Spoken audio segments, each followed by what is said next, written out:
Has not come on yet? Okay. We'll go ahead and get started. Welcome everyone to the Planning and Zoning Commission meeting to this evening, June 23rd, 2025. Thank you for everyone in attendance this evening. We'll go ahead and get started with the approval of our minutes of our previous meeting from May 27th.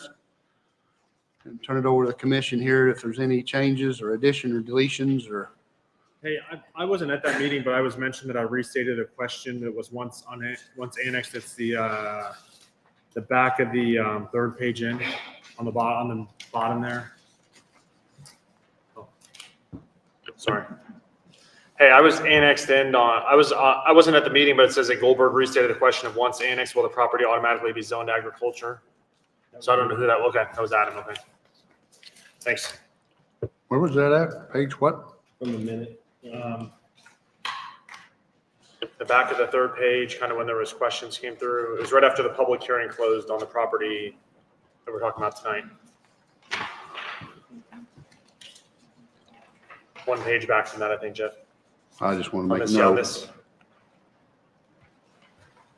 I can show you on mine. Oh, here it is. I found it.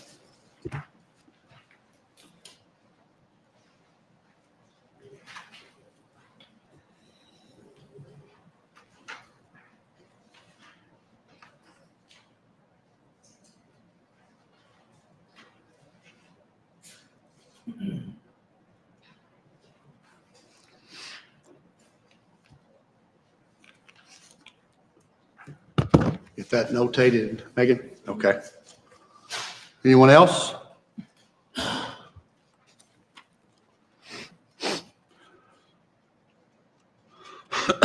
Excuse me. If not, look for a motion.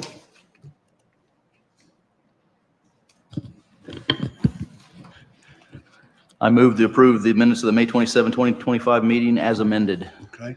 Thank you. Second? Second. Pete, second. Go ahead and roll call when you get a moment. Megan? Lacey Colbert is absent. Chad Zickafus. Aye. Adam Brown. Aye. Hadley Goldberg. Abstain. Caleb Berger is absent. Suzanne Daniel. Aye. Jeff Garrison. Aye. Trevor Branch. Abstain. Pete Renfro. The ayes have it. Okay, thank you. We do not have any scheduled visitors or guests this evening. No unfinished business to go over, so we'll go ahead and start on our new business. Letter A, which is the election of chair and secretary positions that we do each year. I'll just open the floor and let somebody nominate, I guess. We have a good thing going, I feel like. Would you guys be open just to continuing? I don't know, Jeff, if you're okay with that or.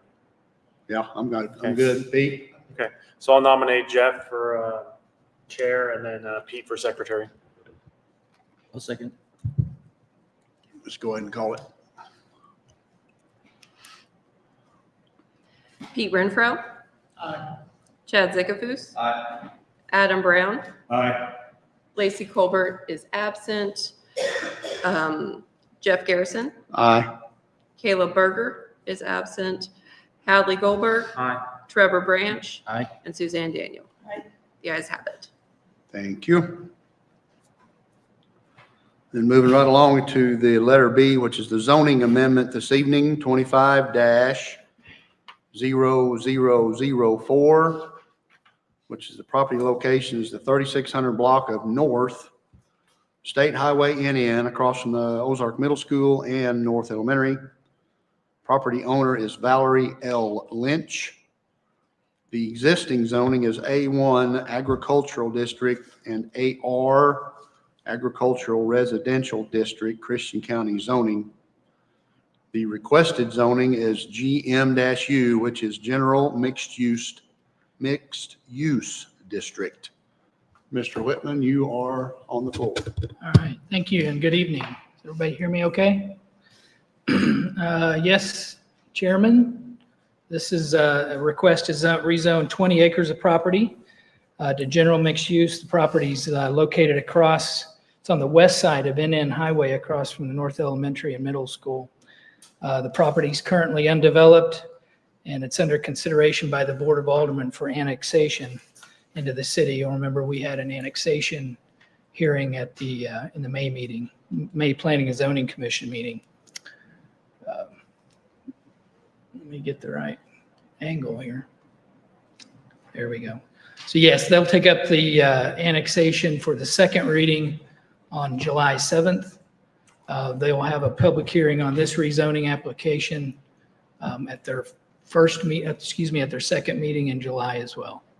So usually these things go in concert together. This one's a little bit behind, so you have to keep up because we're struggling to do that too. So where am I not? There we go. So these are the typical 5 factors outlined in the city zoning code that the Planning and Zoning Commission are recommended to consider. And this is what you'd expect to look at. How are the properties currently zoned? How are the properties currently used? What guidance is offered from the city's comprehensive plan? What development trends in the general area, if any, should be considered? And how does this impact the surrounding property as well as the property that's being considered? How does it impact the neighbors? How does it impact the adjacent roadways, future development, and future use of the general area? So generally, we're asking you to consider how does the general mixed-use zoning proposed, is it appropriate for this property? So as you can see, the properties that are shaded that are in the city, the properties in red to the west and south, are already in the city. As I said, they're zoned C2 general commercial. The property to the east where the school is located is zoned general agriculture 1. There is a little parcel, I think it's either a daycare, if I'm not mistaken, that's also zoned C2 on the north side of the school. The 3 properties north of the site are general agriculture. One of them is an agricultural residential district, but they are unincorporated currently. So, so the city's comprehensive plan, provides guidance and decisions in a number of ways. Guidance from how to forecast the highest and best use. And we also look at strategies internally through site design to mitigate friction where similar or dissimilar uses converge and manage issues through better site design rather than just strictly zoning. So we're really looking at what's the most appropriate zoning for the property, what's the highest and best use, of course, and how do we apply setbacks, buffer, screening, and things like that to accommodate the zoning district itself. In this case, the future of the future use of the property is guided by the Onward Ozark Corridor Plan, which you adopted earlier this year. Particularly, it's the North Corridor portion of the plan, which references the mixed-use enterprise district framework. This is just a screenshot from that, but this graphic suggests a wide range of possible uses for this area.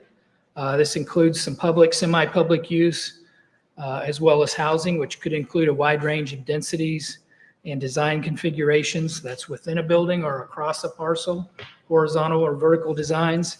It could also include an office park as well as supporting commercial services and retail.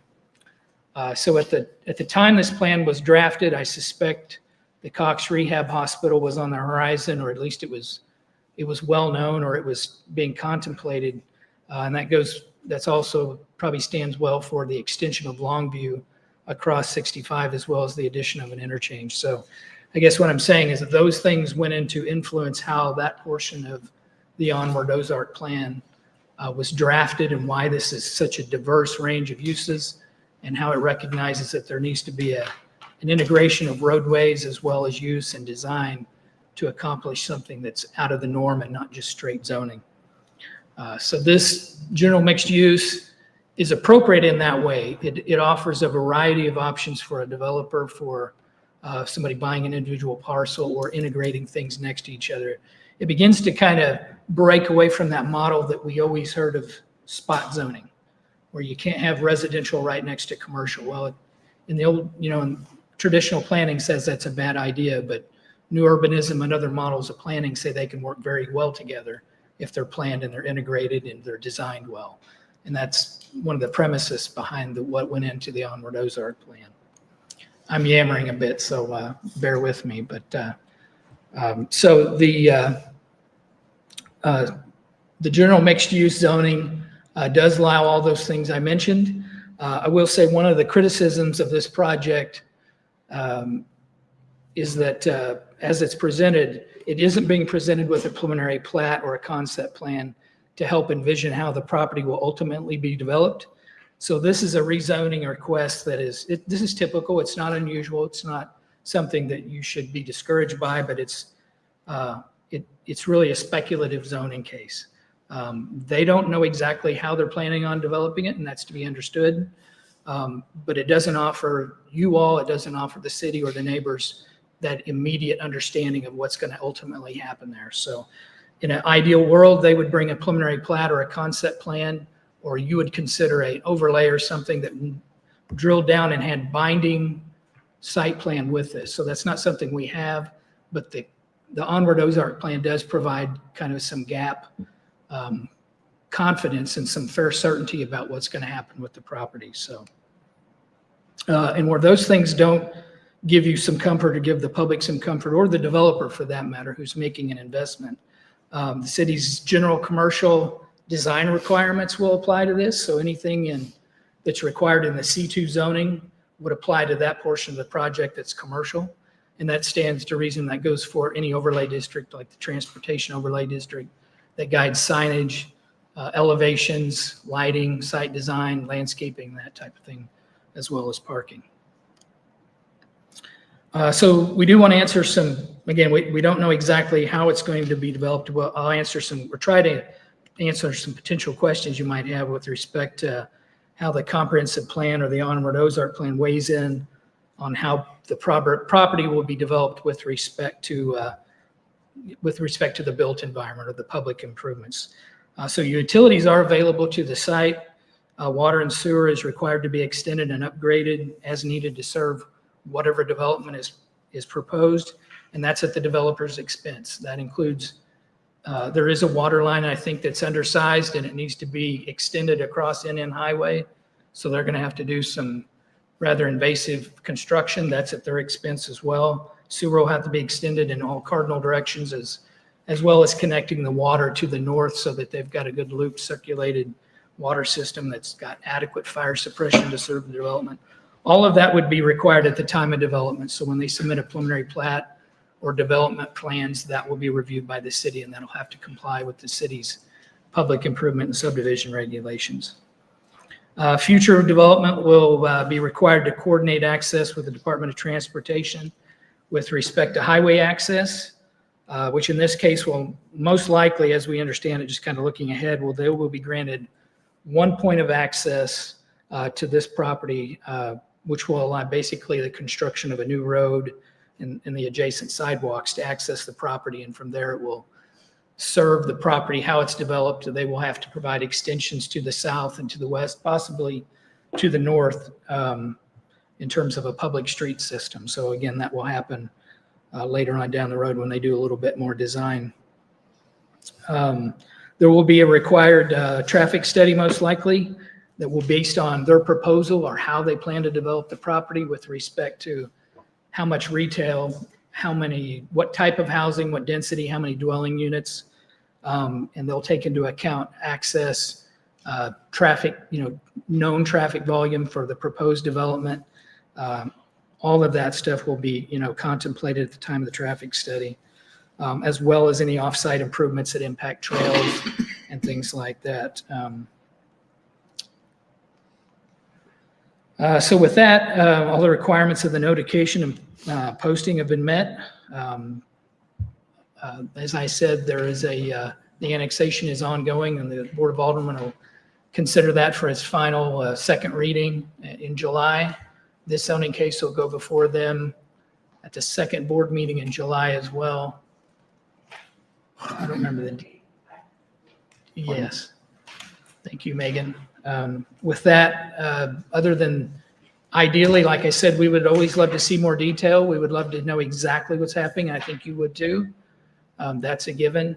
But based on the proposed zoning, based on the guidance we have from Onward Ozark, staff is recommending approval for this. So I'd be glad to answer any questions. I do know the applicant's representative is here to field something that I didn't cover. So ask him tougher questions than you ask me, please. Thank you, Mr. Whitman. And the individual that's representing the applicant, they like to come and offer any information over and above what Steve's mentioned, or you just want to make yourself available? Steve. Okay. What did I say? Steve, I'm just, I'm sorry. that's okay. listen. Randall, I apologize. And your name and address, please. Randall still on it, so don't worry about it. Cameron Gold, I'm representing the applicant. Address is 3213 Southwest Bypass, Springfield, Missouri. Randall did a great job kind of highlighting a lot of things that I'd like to talk about. So I'm not going to belabor too many of his points, which will help the questions for you guys. But a couple of things that I do want to just make note of is the comprehensive plan does call for general mixed use in this area. I think that's important to acknowledge. And the surrounding land uses are predominantly general commercial. And so general mixed use would provide a great transition between general commercial and then the school and single family residential on the east side of it. So we see general mixed use as a great kind of transition to offer potentially residential space, office space, some commercial space. But at this time, like Brandon mentioned, we don't necessarily know what the site plan is going to look like. We're in the very early stages of just getting this done. And so the general mixed use is great because it provides wide flexibility in what this site could look like in the future. A couple of the concerns that were brought up in the meeting were the traffic on NN. I know that's a relatively hot button issue, especially kind of around the school times. There's a big traffic congestion issue. I think it's important to make note that a traffic impact analysis is going to be required at the time of development. And it's important to note that the developer is responsible for the traffic that this development creates. And so while there might be an existing traffic issue, the developer is going to be responsible to address the traffic that this development creates. It's not the developer's responsibility to fix existing traffic issues that might be present on there. And then one of the other issues or concerns that neighbors had was the agriculture residents to the north and what this might look like and how that might impact that residence that's been there for a long time. At this point, all I can say is that a buffer yard is going to be required between property lines. I think based on the yard setbacks, it'd be 25 to 40 feet, somewhere in that range. There likely would be a 6-foot fence and quite a few trees and shrubs to help shield this development from that existing residence to the north. Other than that, at the neighborhood meeting, there were some concerns about multifamily. I know that there's kind of a stigma about multifamily and what that looks like right now. Again, we don't know exactly how the site is going to look in the future, other than multifamily could be a part of it. Now that could look like apartments, that could look like townhouses. There's certainly going to be some commercial and retail space, especially along that end corridor as well. So with all that information, I'd just like to open it up and give you guys an opportunity to ask some questions. Okay. We'll call you back when we're ready. All right, thank And we you. need you. Thank you for being here. Okay, we'll go ahead and open it up to the public for comments, questions, and we'll try to answer what we can. The only thing I'll mention is, I'm not sure I may have missed, but if you are in attendance this evening, there is a sign-in sheet back on that back table. If you haven't, please sign in so we know who is here and we can make log of that appropriately. But I will now open it up to anyone that would like to speak to this application.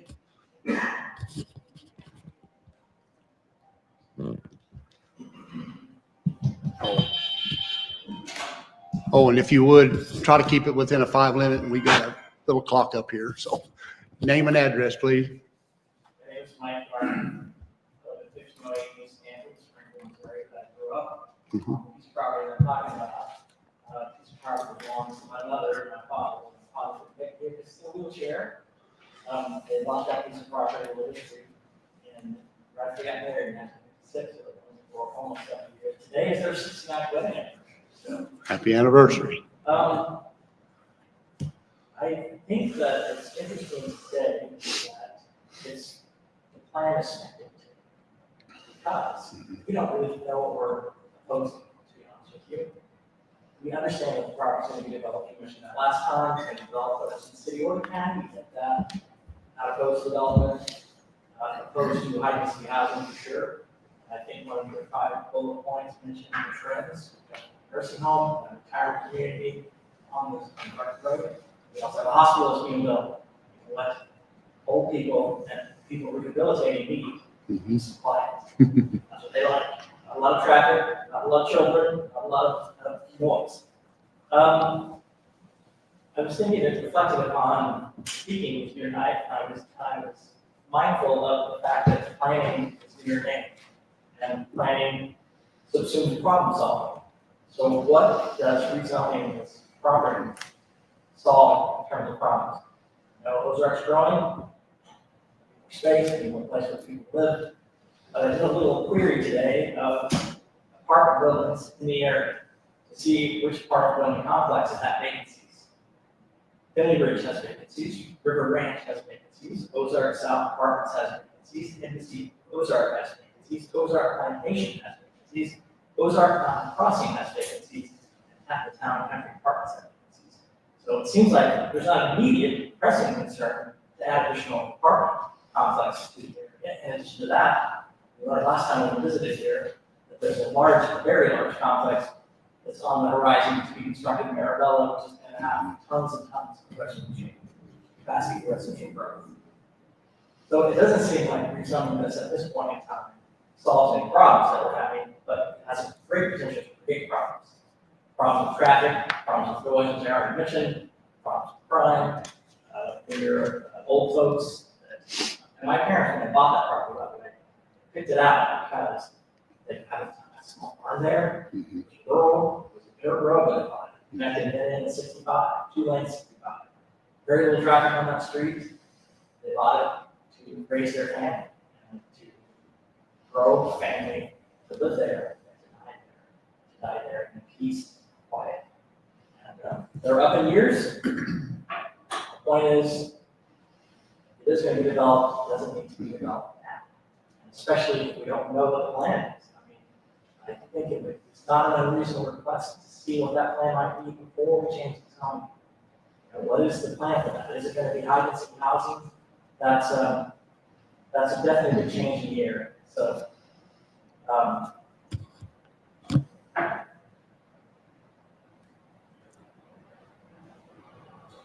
that's basically what I have to say. Okay. Thank you very much. Thank you for being here. Thank you. Anyone else? More than welcome.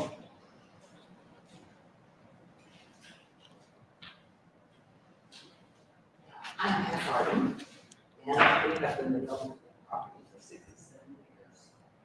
And apartment buildings adjacent to my fence is getting in my fence. And we don't know, but we've heard that that's going to be on the land. The other thing we have a little problem with is the property that's been surveyed 4 times in the 67 years. They put a pin in a different place every time. So a few years, several times, they've said, oh, well, that's the property lines. We've had a fence there for 67 years. So I did contact him. He said, the fence is the property line. So wherever those pins are, I don't know. Because I know my fence is the property line. And I have had that. It's in trust now, and they also said this is the property line. So when that happens, you know, I don't know if that makes a difference to anybody. It makes a difference to me. So they start taking out my fence and building on my property. So I just want that to be, but yes, it's done. It's a quiet, peaceful. And that is home, it's located with the neighbors and the people that the building cops have been at. It's one of the neighbors that picked up the trash. It's funny, it's the adult kids, coach after they place. We have apartment buildings, all kinds of pets, because even now with the duplexes across the street, Coxscover, they had a real problem when people walk So if we have a whole bunch of apartment buildings, and more people walk their dogs and everything in the background, and cars and, just, if apartment buildings, houses, residential, is fine, you can duplexes, but I just can't see the Mhm. Sunset Avenue, a place like that. Anyway, that's all I'm saying. Okay, thank you. And once it's sown, they can put a dispensary there, they can put anything they want to on that property. And so, without knowing what's going on, I think it's a question. Mhm. Thank you very much.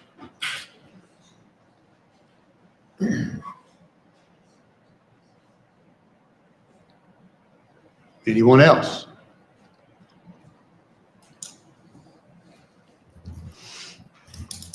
My name is John Grant Barter, at 1321 West Meadowbrook Drive, Ozark.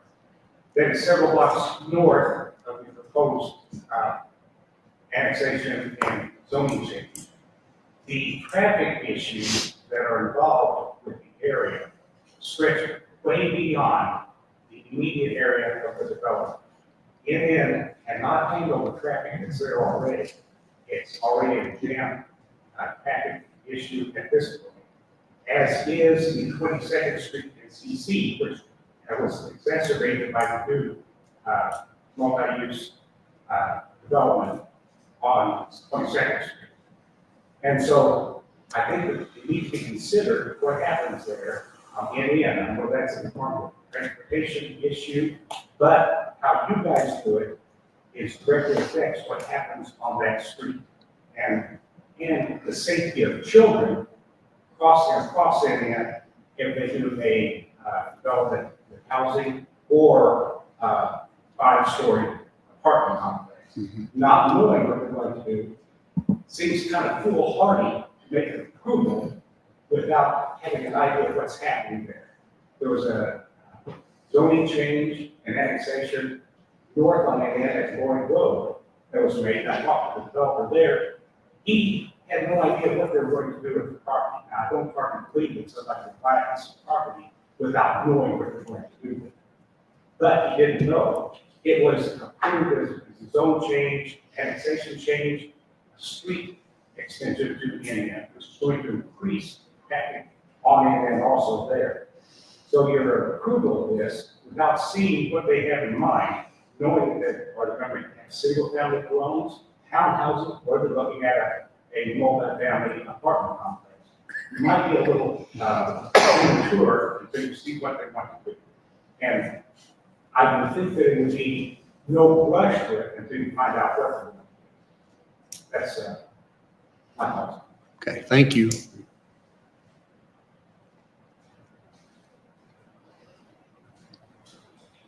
Anyone else? Yes.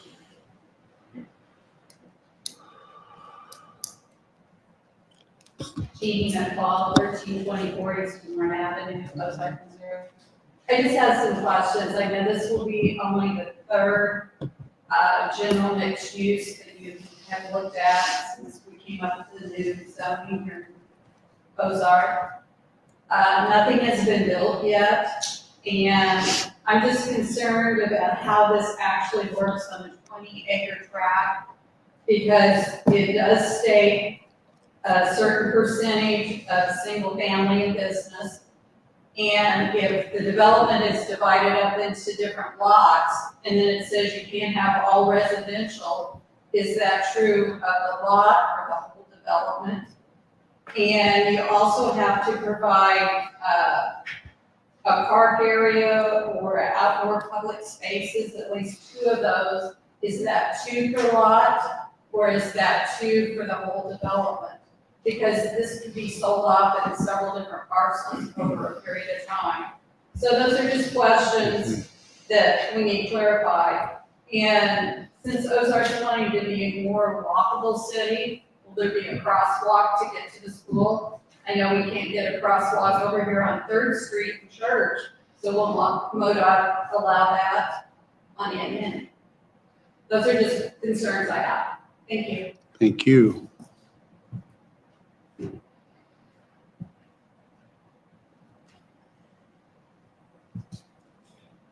Anyone else? The floor is open.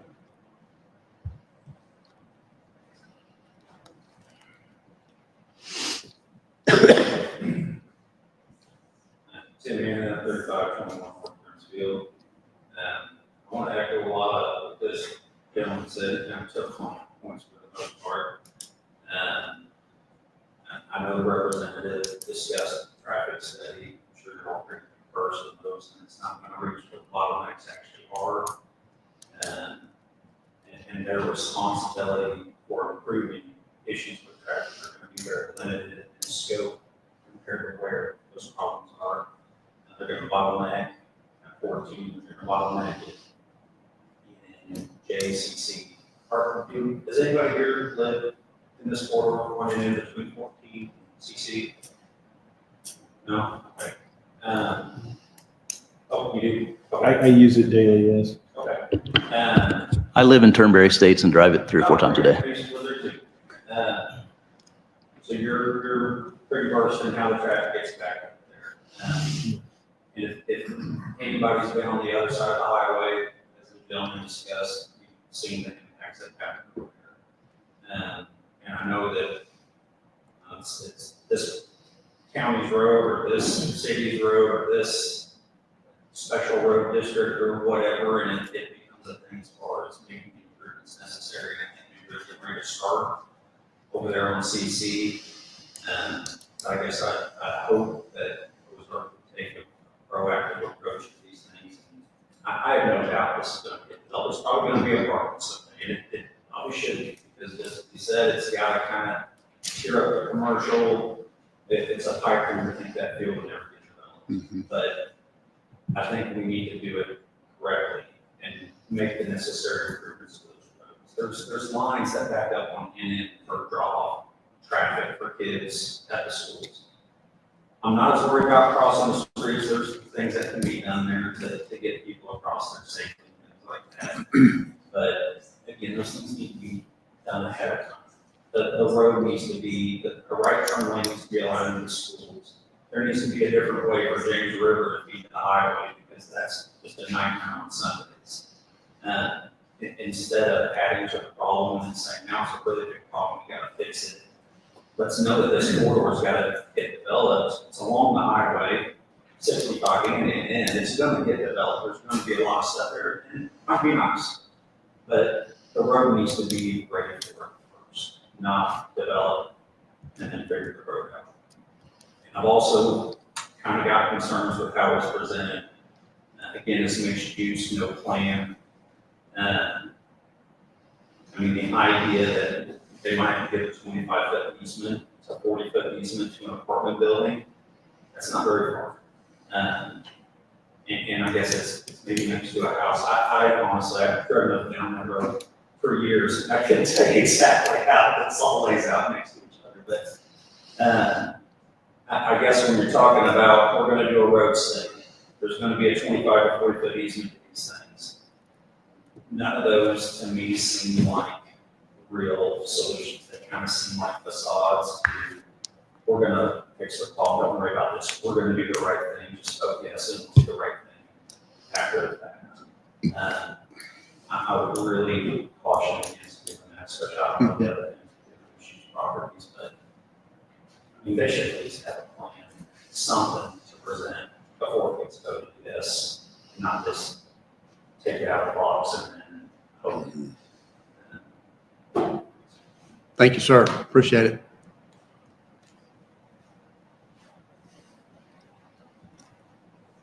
Anyone else? Don't want to leave anyone out.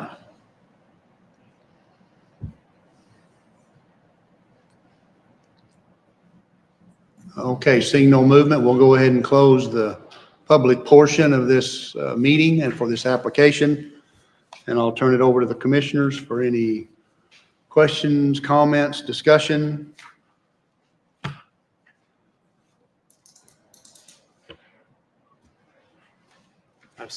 Oh, I'm sorry. Could you come Go back ahead. up, sir, if you don't mind? I was just curious if you guys had a rough idea of when we'd expect a preliminary plat, if this got approved and if it made it through the Board of Aldermen. If you had a rough estimate of when we'd see a preliminary plat. Yeah, I mean, at this point, we don't even know if a preliminary plat is going to be required. We don't know how the lot is going to be split up. It's possible that the size of the road that's required to be extended to the west and kind of providing access on the south. It could remain one large lot, and at least my understanding of preliminary plat would be required. But, Randall, correct me if I'm wrong on that. I think generally speaking, it would be. Anytime there's an extension of utilities and a roadway, that's kind of the process that it goes through. I mean, I guess it's possible to just dedicate and build a road, and then what's left could be, but you're also going to have to, by nature of what I understand, the road will have to come in. It's going to create a parcel on the south side of that would-be intersection. So that's going to create two parcels immediately. One of them may not be usable, or it may be very small, but it's highly suspect that there wouldn't be a plat involved in it, but anything's possible. I don't like to say the word never.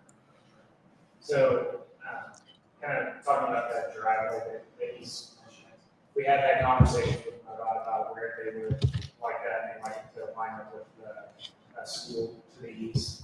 We had that conversations with city staff about kind of how that would lay out with the site. And probably come in across from the school, dip down, and then run straight west, and kind of dead end on the west property line. Again, without having, I know that you guys don't have a lot of assurance about what to do here. You know, right now, the first step is this is what can actually go here? What is the city want here? Again, the comprehensive plan calls for mixed use.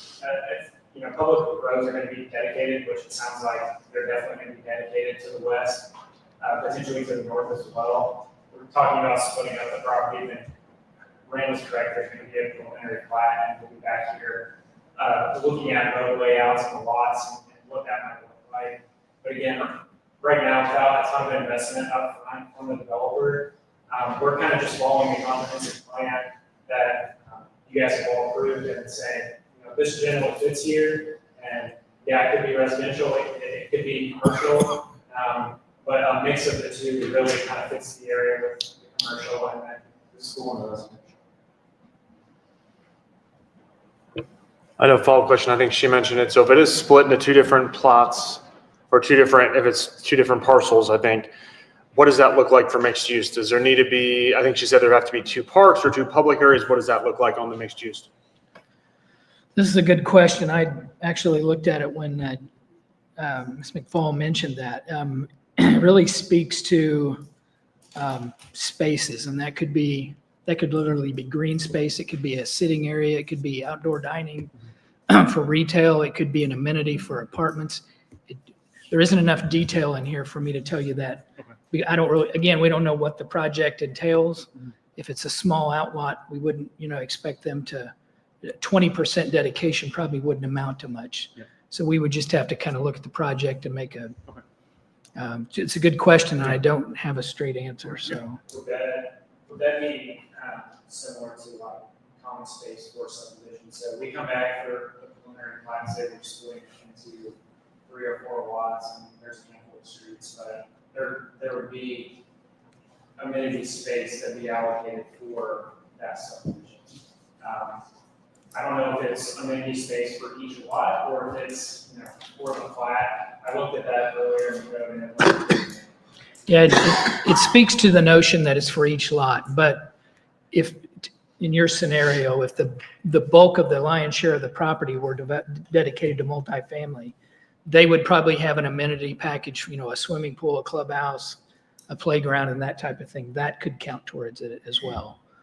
So if there was a retail component, they could have outdoor dining perhaps. The sky's the limit on how somebody's design imagination could create something, but we would hold any development accountable to what this requires. So we would have to get to the bottom of it. As she said, I'm new to the city, but this is the 3rd time, and we've not seen an actual development come through to, I don't want to say test, but to apply these codes. So this project may be the first.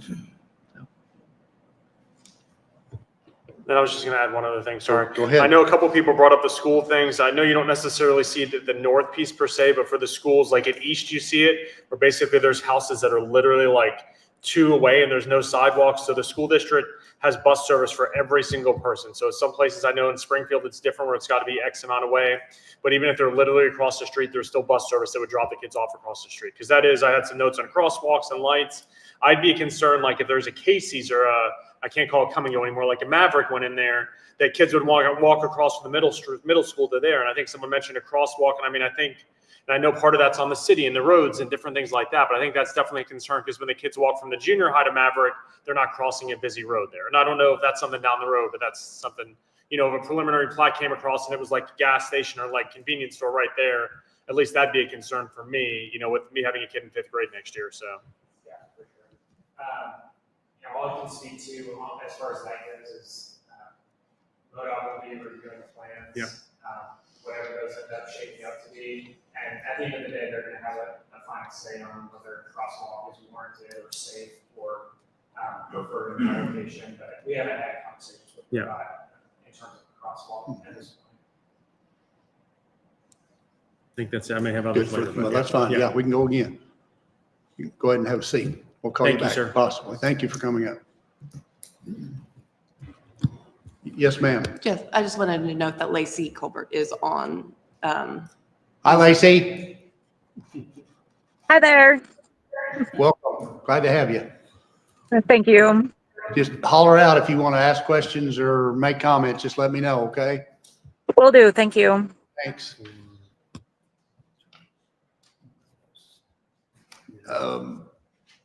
Randall, not Steve.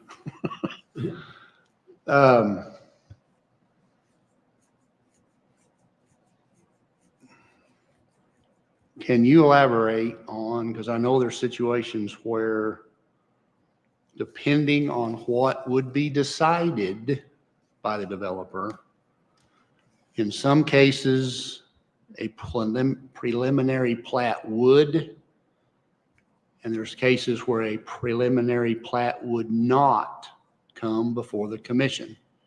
Is that correct?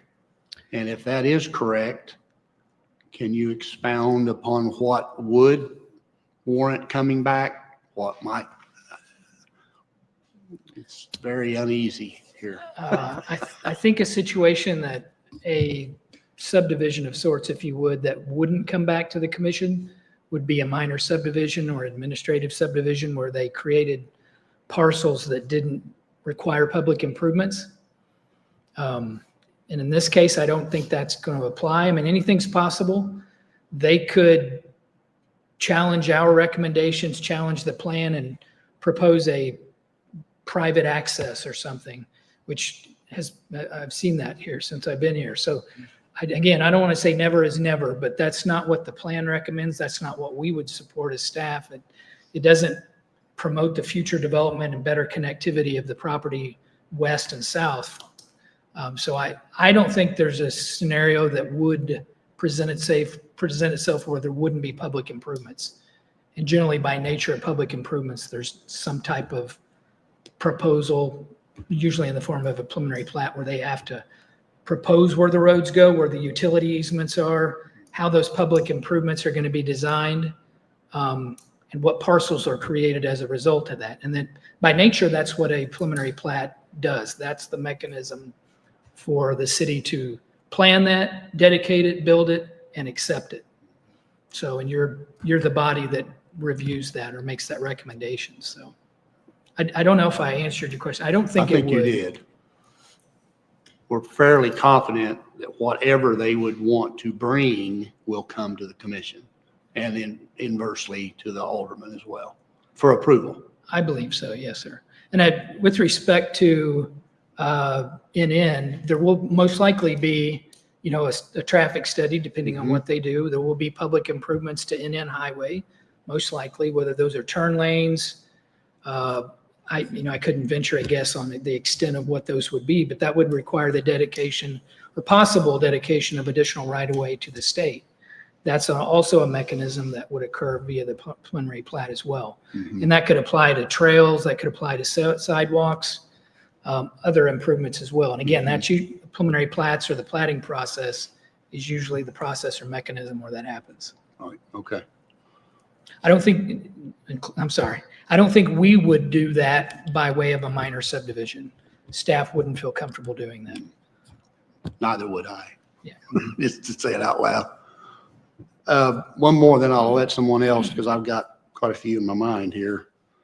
I heard it said a while ago, but I don't remember who said it, that there will be a requirement of one road in to the development. And what came to my mind was a year ago, when was that? That was approved with 30 or more, is that right? Help me if I'm right. 30 or more, I think it said residential units. There had to be 2 access points in and out, mainly for emergency vehicles. Would that apply here? And how would we come up with a count if it's both residential, commercial, multifamily? This is just something else in my mind that's spinning. Yeah. I'll attempt to answer the first part of that. And I know Megan's dying to answer the second part of that. And I don't want to take all the airspace. When I said 1 is required, what we anticipated, the Department of Transportation very limits access. It's more of they don't want driveways. They want to control the frequency and the spacing and other things like that. So that's probably what's going to predict where that one driveway is, one road access. And they've already kind of stated they like to line things up. So it's obvious where that probably would be. And I don't think they have enough frontage to warrant more than 1.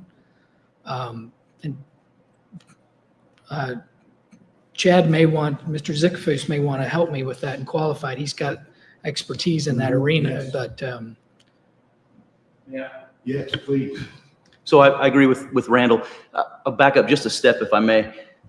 My opinion is based on the city's comprehensive plan and the Onward Ozark Corridor plan that we've adopted, that both those planning documents would require an east-west road across this property.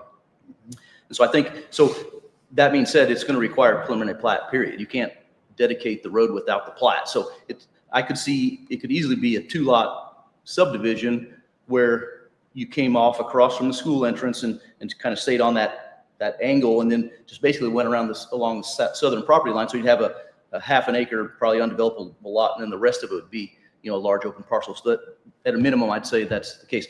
So in my 27 plus years at MoDOT, the minimum driveway spacing that MoDOT prefers is 330 feet from center to center. On a corridor like this, they prefer 660 feet. So I didn't measure the frontage of this lot, but I agree with Randall. There's not enough frontage there for a second access point on your units. So I think what you're referring to is single-family residence. So if you have more than 30 single-family residents, the fire code requires you to have 2 points of access. I think if it was an apartment building, say with 40 units, I think 1 access would be enough, assuming they could get in and around the building. So. You agree with that? Is that where you were Yeah. headed? Yes, and it really depends on the sprinkling comes into effect as well. So most apartments are going to have the Right. sprinkler. Mhm. I believe it's 4 or more units per building, but it's something to that effect. Okay, thank you. I'm gonna step aside for a minute. Somebody else can talk. All right, I had a couple of comments and then also questions for staff, just for clarification. Some of it was, obviously if there's any plat needed, that would, beyond what's already there, is going to be needed further approval, which including a traffic study, change of utilities, things like that.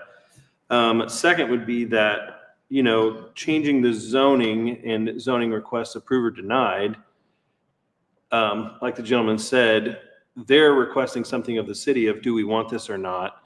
They're not going to spend, in the 6 figures on engineering and developing a plan without further knowledge of what they can and can't do. No everybody would do that. I wouldn't, do that in my own house. Like, oh, I'm just going to pay an engineer to change my whole house if I knew I couldn't get the zoning. And so understanding that, it's in its proper place to figure out the zoning, even if we don't know what's beforehand, so that we can spend the money on engineering to develop a plan. And then my third comment / question is, if the property is subdivided, will each new parcel need to be zoned appropriately, or with the general mixed use, the entire property, no matter how they subdivide it, if some of it, because let's say general mixed use, you could build one building that is mixed use, meaning you could have commercial first floor, residential on the second floor. That counts. However, if there is, let's say the frontage of the property is commercial, the rear is residential, and let's say that it's subdivided, those parcels could still be general mixed use, even if the parcel itself, a commercial parcel, wouldn't need to be, if it's subdivided, would not need to be rezoned as commercial because the commercial houses under the general mixed use. Do I have that correct? I believe so, if I understood you correct, yes. Okay. There is a stipulation in here that was intentionally included to prevent somebody from gaming the code. They pursue general mixed use zoning and then they build nothing but multifamily. Right. And there's provisions in here to prevent that from happening. Right. Okay. That was all I had. Thank you. Your turn. You ready? He answered it. Oh, you done did it? No, We'll come up with another one. he did. All right, okay. Chad, you're just on the verge. Adam, you got another one? No, I had one more. Yeah, please. With that also, with the general mixed use, I know that has the minimum requirements for the side yard.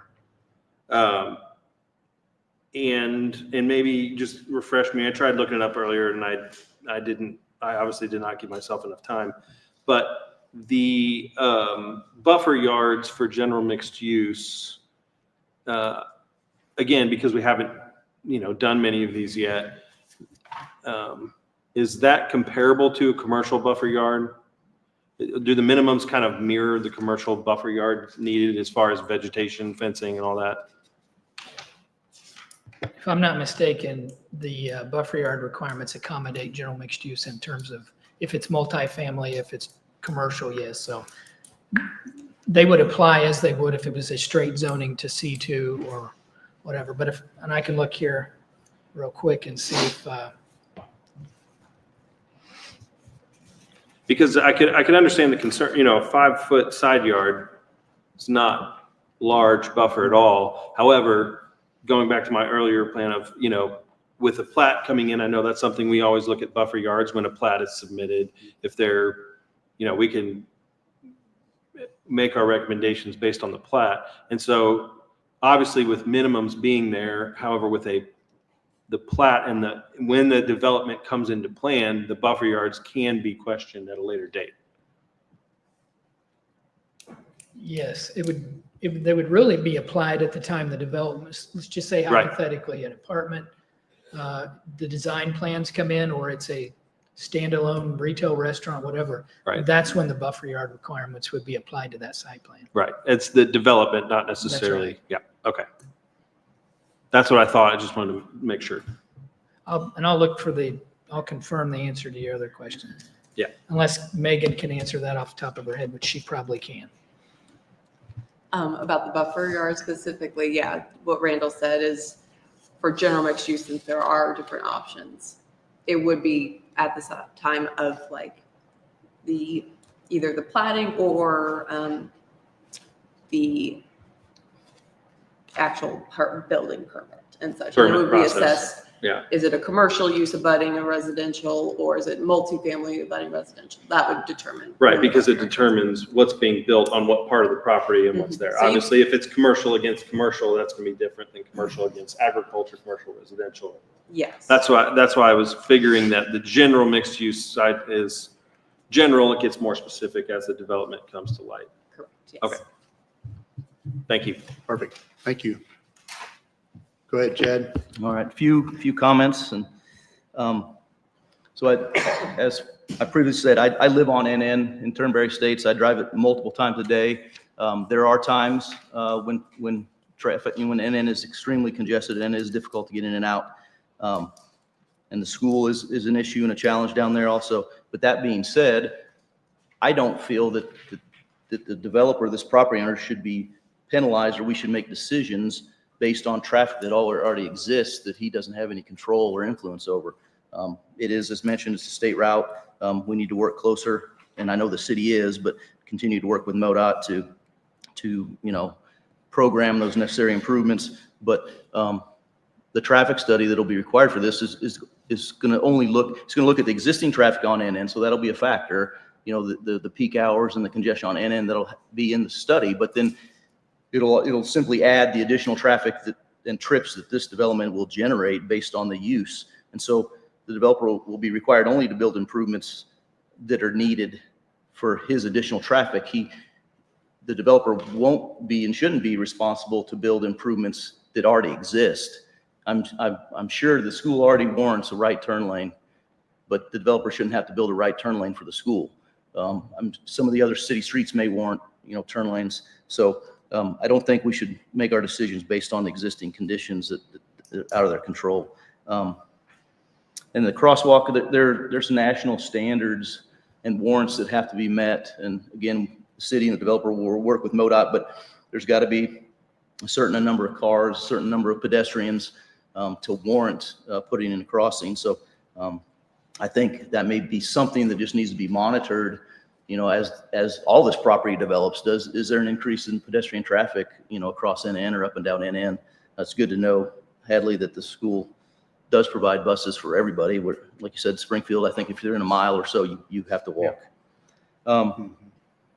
So, with all the comments that have been said this evening and the information presented by staff, I agree with the report that this is the highest and best use for this piece of property, and it's compatible with the adjacent property to the south and the west, and it fits in perfect alignment, I think, with the comprehensive plan and the Onward Ozark Corridor plan. And so I think to say that they haven't planned anything and told us what they want to do, maybe specific to this piece of property, they haven't planned it out fully, but the hours and months spent on the comprehensive plan and the Onward Ozark plan, there's been a lot of planning that's been done on this corridor, and this appears to me to fit right in line with that. And there's one more thing I'd say. They're requesting straight zoning, straight general mixed use zoning. And so even if Mr. Hull had an idea of what they wanted to do and stood up here and said, we plan, commercial in the front and small townhomes in the back, it wouldn't be binding. It's straight zoning. So once the zoning's there, they could change their mind and do something different. So again, I'm very comfortable with the speculative zoning, and it has to fit in with all the other requirements. And it sounds like, the property is of a size that it's not going to be a super intense development with the requirements that Mr. Whitman mentioned with the amenities and the buffers and so forth. So anyway, I think it's a good use for the property. I plan to support it. Thank you, Chad. I haven't heard from everybody. You ready now? I am ready. Ready. I have Go. a question for the Go. gardens. Am I allowed to ask? I'm sorry. I have a question for the gardens. Yeah, you're sure. Yeah. Do you currently have livestock or? Yeah. Not yet. Thinking about this. We are not in the city, so we can do whatever we want. with Yep. our property. We have had horses and cows and different things for years. Right at the present time, we have big farmers. And, so that's what we have right now. But, we have our own well, our own sewer system. But, no, there's no livestock right now. One of the things I didn't want to say just about the traffic bill is. I can't let you say it. I'm sorry. All right. Sorry. Can't break the rules. Go ahead. Okay, so to finish then, with them potentially having livestock, there has to be a buffer on their side Is that just for city or is that for county and city? The buffer yard would be installed on the I 20 mean, for acre. them to continue to have livestock, they would have to have a buffer between the nearest house and the closest, When you say they, do you mean the Gardens the or? gardens or any other, The Gardens would not have to put in a buffer yard, no. They're okay, kind because of they're a still, non, that's they're a kind of county. non-conforming, if you will. Okay, Yeah, the developer, this property, the 20 acres, pretty much anything they do aside from single family, of course, they would be installing some type of buffer yard that would include a fence and on their side of the property. so if the developer puts in something, they can handle that distance between any livestock that the adjoiners may have on their side? Yes, Okay. I believe so. I think if I understand you correct, yes. Are you saying that the development would have to buffer from the livestock? No, I don't think it's because of the livestock. It's Okay. just that if it were a multifamily apartment, the buffer yard would be buffering basically. Regardless if there's livestock there or not? They- Right. Yeah, Yeah, they're looking at it as Now, the county may an have a re- agriculture or residential use. The county may have a requirement that you buffer livestock from your neighbor. I don't know. Oh, okay. Yeah, I don't think so. I would suspect they look at it as a non-conforming use, even if there isn't, well, again, that gets a little complicated, but if there's no horses on there today, but there. Could be tomorrow. There could be tomorrow, yeah. I see what you're getting at.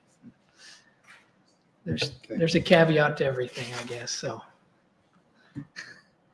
I had one- From the city standpoint, our regulations are aimed at buffering and protecting the gardens in this situation from the adverse effects of the new development. Mhm. We're protecting the horses, if you will, from the multifamily. I have livestock right inside the city, so that's the reason I was asking if there's, how that works in the new development. I don't know. They're not part of the city, like, they don't live in Yeah, the they city, don't. so like, I don't think there's anything we can do because they're in the county, unless it's No. a nuisance. Unless they have something that's like, it becomes a nuisance It for the doesn't neighbor. make them, they don't become a nuisance to the neighbor and have to do anything. So I think they're- unless they're if they free have to- livestock that cause such a nuisance that it would fall within under county regulations, I would say. And it's going to be based upon The county does. what they do, what the Gardens want to do is county driven. City has no bearing on it at all. And which leads into, you need to keep going? No, I think I'm good. You good? I was just gonna remind you to check with Lacey. You know, But remind you what? to check with Lacey before. Oh, yeah.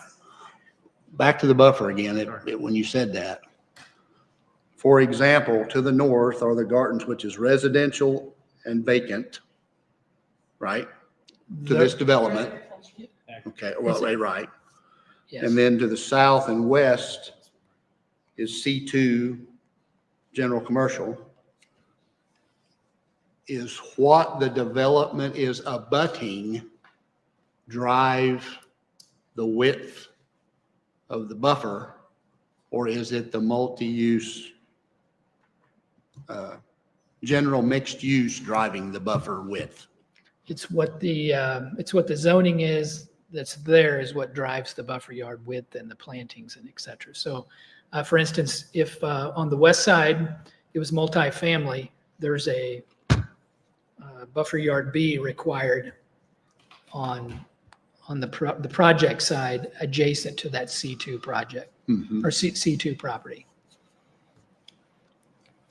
On the developer side, not on the commercial side. Okay, so And it wouldn't matter if it's developed or not.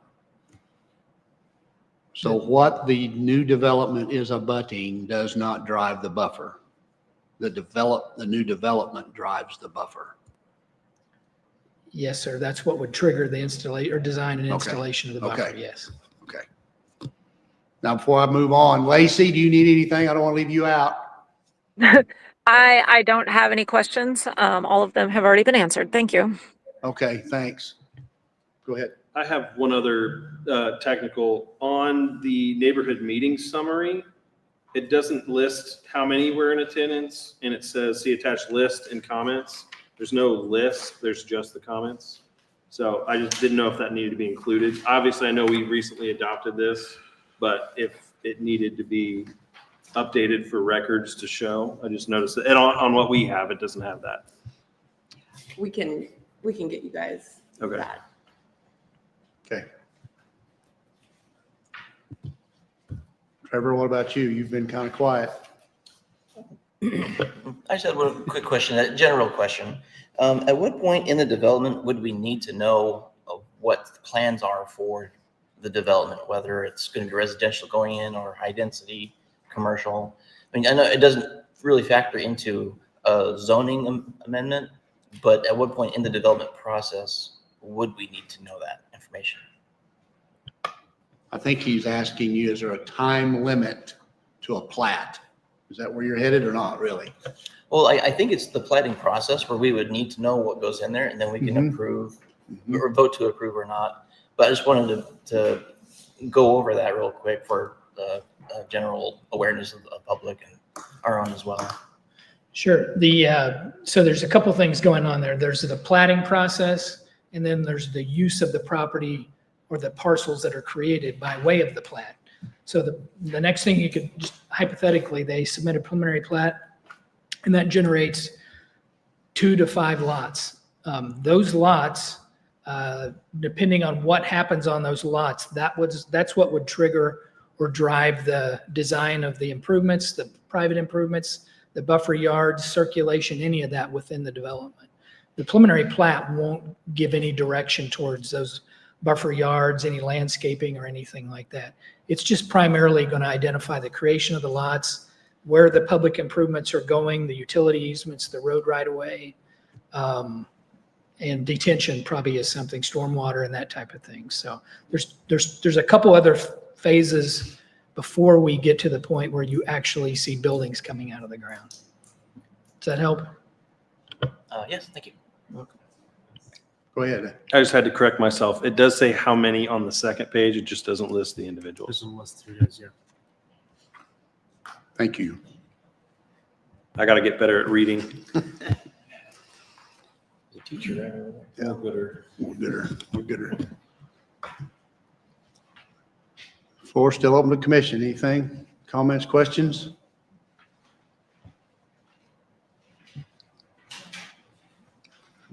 Are you good? You good? I just wanted to make a comment before we ask for a motion. I normally don't speak my mind, but I think I will.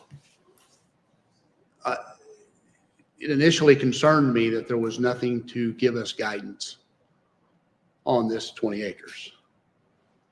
But understanding that the city of Ozark has adopted the corridor plan, the requested zoning fits the future development of that area. And the community and ourselves and the Board of Aldermen are charged to, I think, use the plat process to help control what happens when they bring it to us. That's why I was so concerned making sure that a plat had to be brought to us. You know, it wasn't an open door to whatever they want. We still need to see it. We still need to look at it. So that's all I had to say. So if everyone's good, we are at the point of looking for a motion to move forward. I have a question. Yes. Can we vote on approval on the condition of a plat No. being presented? No, okay. This is simply a zoning request. That's all. No, it's fine. It's a good question. Good question.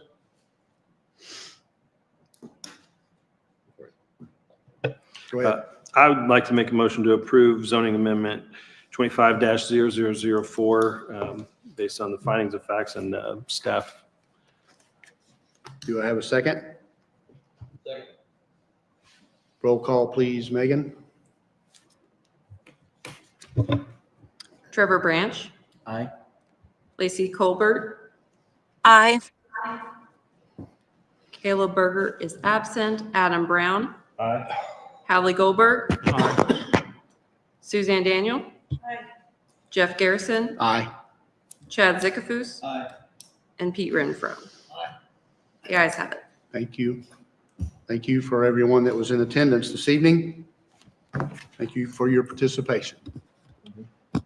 Moving on to discussion, which I don't know, just kind of opens the floor to everybody, but let's break it down to commission comments, if we have any. I'll say something because I always like to say something. Go ahead and say it. I know there was felt like some people complained about the fireworks display, but I mean, I don't know if you guys went down to the park. Like, I think that the Stratoma Club always does an amazing job there.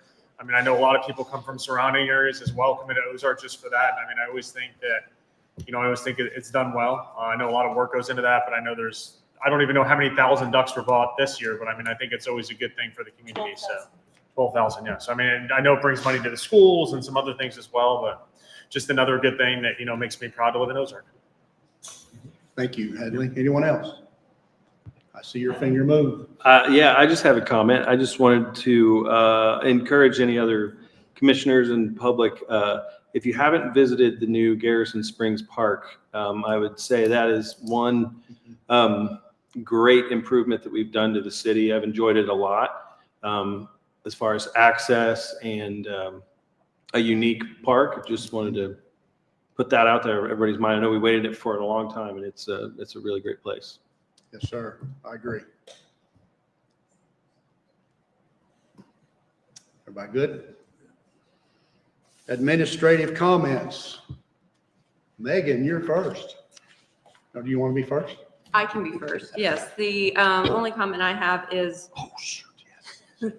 the Board of Aldermen did also vote to I'm sorry. make their new starting time at 6:30. So the next meeting the meeting that this will be at will be for June 21st is where they'll have the first reading. So that will be at 6:30. And then August 4th will be the second reading where they will vote on it. That also starts at 6:30. July 21st, you mean, right? You said June. I'm sorry, You what? said June 21st. You mean July 21st, right? Yes, thank you. Yeah, no problem. I'm sorry. I had It's it, okay. I wrote it down in 4 places and still didn't say it. I'm sorry. Ava, I'm good. nothing? Randall, Stephen? Megan may have to help me with the dates, but September, in the sequence of when things come to you all, and then the first and second reading, there's a meeting in September that's rescheduled, so it's going to push your August meeting back. Do we know yet? So I believe it's September 15th. It's, Oh, yeah. the mayor might be able to. No. September 15th is the same on me, and because Samir did in LP in St. Charles, that's being canceled. The 17th September all is canceled. So if you need the first Monday night, then that be the third Monday night meeting in September. So you're saying on the 25th of September, there's no meeting? I'm saying 15 for the Alderman meeting, I'm not talking Oh, well, I'm on the wrong column. I'm sorry. I probably shouldn't have brought this up if I didn't have the answer. I'm sorry. 9:15. Steve, you're getting back.